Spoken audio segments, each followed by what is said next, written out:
and welcome back to another Star Citizen update. And wow, we have like two big updates for this week. So before we begin, like, subscribe, hit the notification button and help this channel grow, and let's check out what is coming to you.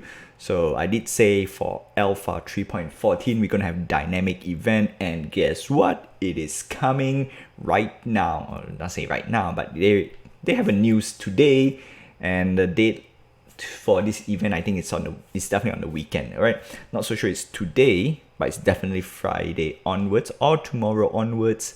And let's check it out. It's XenoThreat. So civilian defense force incoming threat, or pilots are high alert. All right, fancy dancy, but technically this event is called XenoThreat. Right, it is the first Star Citizen dynamic event that was introduced. I think I've forgotten when, it was back quite some time ago, which is awesome. All right, so XenoThreat, fantastic. And this is basically, you can call this a world event. Yeah, it's a world event. I actually want to say raid, but technically you didn't group up and go for raid, so it's a world event and anyone can participate as long as you have a ship, which it is an Aurora or a Mustang Alpha, or any of the ships, right? Normally you can just bring in an Aurora and you can do it, right? No what do you call this, restriction on any ship, right? Just come in, have fun, and go pew pew. And guess what? People like me, and of course for other citizens out there, we have bigger ships, and of course it's one of those events where you can just come in and join the fun. I'm not so sure if I would try to live stream this, and then if you spot me on live stream, well, you can drop by, hang out in my Karak. Right, I'm gonna bring out the Karak, that's for sure, and gonna load up with lots of firepower and goes pew pew. Okay, so a little bit about this event. So during the dynamic event, we need your help resupplying the UE Navy flagship while defending that. Right, that's right. You get to see two of the biggest ship in game, the Idris and the Javelin, which is fantastic because they really fight with each other, and you get to blow up an Idris, so that's win-win. Sadly, we don't have a pirate Javelin yet, but maybe they change something, right? If not, it's basically fighting with Idrises. And this is assault on Stanton event. Okay, cool. All right, first event. So basically, first event is very straightforward. Need to have in the verse. All right, cool. All right, there's a trailer for you out there. All right, this agent's gonna relay all the information for the event. Is there anything else? All right, assault on Stanton, incoming threat 0. All right, so basically there's like 3 phases, technically 2 main phases, and the third phase is basically just attack and defense. And it's very simple. First phase is resupplying, so any ship can come. In fact, actually we want some cargo ship, and having the constellation, the newly introduced constellation Taurus, perfect timing, because you really have to resupply. Basically go grab cargo, put in the ship, and then supply the front line, or rather the base. And the best part is you can use the newly introduced, introduced quite some time ago, the Grey Cat tractor thingy. I forgot what it's called. It's technically not a tractor beam, because tractor beam is usually on ship, and what basically is just attract stuff, but on the handheld tool, it's more of a zero gravity carrier, if I'm put it that way. Yeah, I've forgotten what they call. Right, they have a name for that. Okay, and then on top of that, phase 1, we have seen, this is what I just described. All of all, has ways to provide support for naval force. Basically, go there, grab some stuff. And then phase 2. So phase 2 is not available yet, right? So Intel estimates XenoThreat arrive at 9 UTC, August 26th. That puts right tomorrow. Well, if you see this video, most likely it's on the day itself, right? And I think that's it. I think that's it for this event. But before we go, we have some good news, or rather I have some good news. Not only you get a free Drake Dragonfly with LTI when you buy a package, or rather when you pledge a starter pack. You just need starter pack, right? And if you're curious, well, technically Free Fly has been there, so most of you have been playing and then you enjoy the game. This is a big event, come here and play.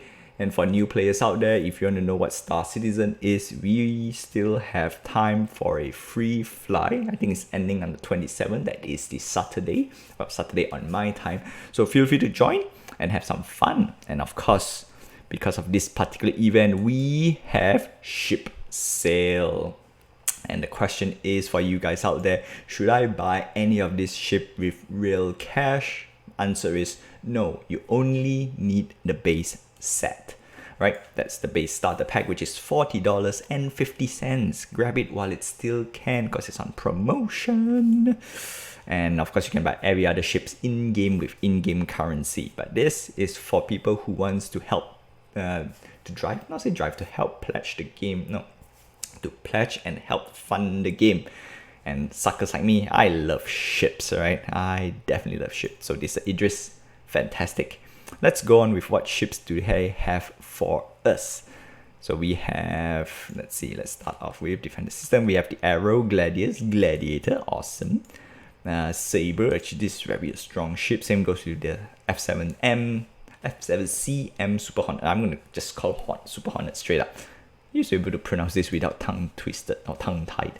Right, Hurricane, also another fantastic ship. This is a 2-pilot ship, which is very, very good. Vanguard Warden, very strong ship. And do note the price is a little bit high. But don't worry, we have ways to make this ship cheaper. Right, Vanguard Sentinel 275, and then Retaliator Bomber. This is one of the best bomber out there right now. Right, I love this ship. In fact, I fall in love with this ship when I saw it.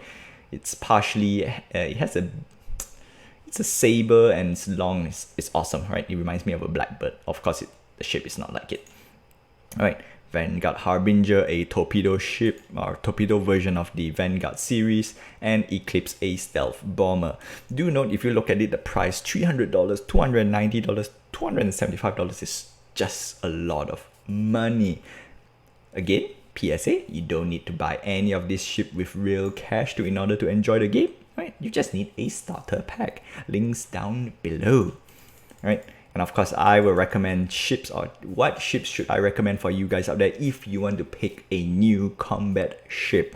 Automatically, I will always say Arrow or Gladius. Gladius is the poster child of Squadron 42, so it's always up to date. But the Arrow is cheaper and technically a little better. Right, it can mount because of this turret up here, which is fantastic. 4 guns versus 3 guns. 4 guns technically win with the new combat overhaul thingy, and 3 guns, even though it hits harder, but it's 3 gun. DPS wise, the Arrow gets more DPS, but it's a little bit of balance. Very agile, not so agile. When I say not so agile, it still outperforms a lot of ship. Gladiator is a little bit of half-half. It's technically a bomber, right? A fighter bomber. So it's in between at $165. This ship is a little bit expensive, but it's a good entry point for people who want to play a bomber role and still have some weapons to go pew pew with other ships, right? Dogfighting. Saber is a stealth fighter, and well, when I say stealth fighter, means low signature fighter, not really stealth like cannot see stealth. Yeah, it's just low signature, which means locking on with missiles, it's going to be hard. Tracking it on radar, it's going to be hard. The Super Hornet is your all-in-one dogfighting ship. Say dogfighter. It's a combat ship, close quarter brawler ship. Yeah, very strong, very strong. One of the flagship fighter ship in the UEE Navy, right? Of course, it has a bigger brother, the F8 Lightning. F7A is the militarized version. Hurricane is a 2-pilot ship, and if between the F7CM versus the Hurricane, if you have friends to fly with, the Hurricane is fantastic, right? So Gladiator, I would say put on hold, and if you can buy a Gladiator, a Saber, and the Super Hornet is a better pick. And of course, you have friends, you can top up a little bit more, get the Hurricane. Not to say I recommend it, but it's a bit painful. $195. If you are flying solo, this is a very bad ship, right? Only if you're flying solo.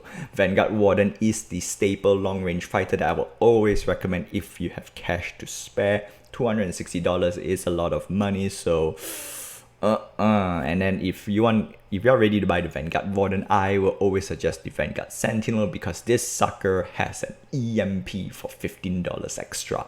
And the Vanguard series technically has a modular system. We do not know how it's going to work yet, but I would say pick up a Sentinel, because Sentinel has an EMP. And then yeah, and then the Retaliator Bomber is a dedicated bomber.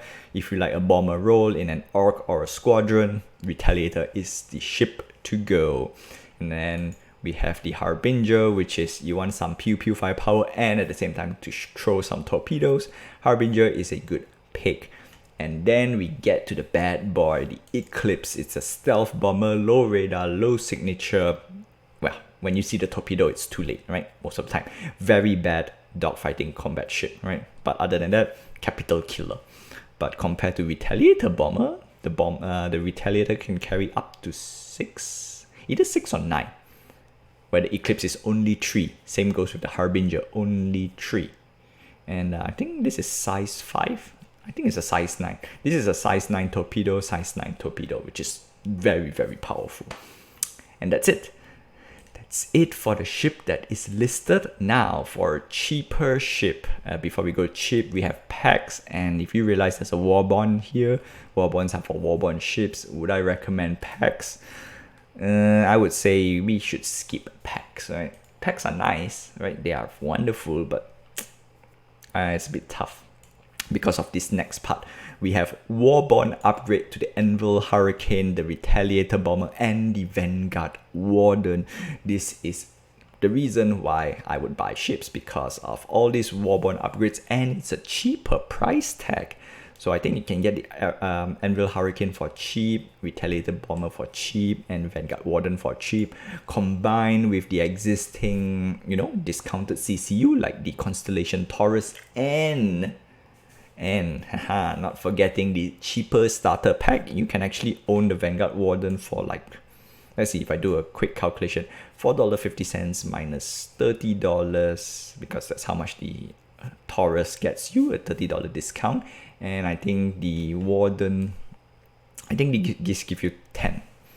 It's 145 value to 160, so that's another 15. Oh, okay. So 15, 30 plus, let's put 5. So it's $50 discount, right? Quote unquote.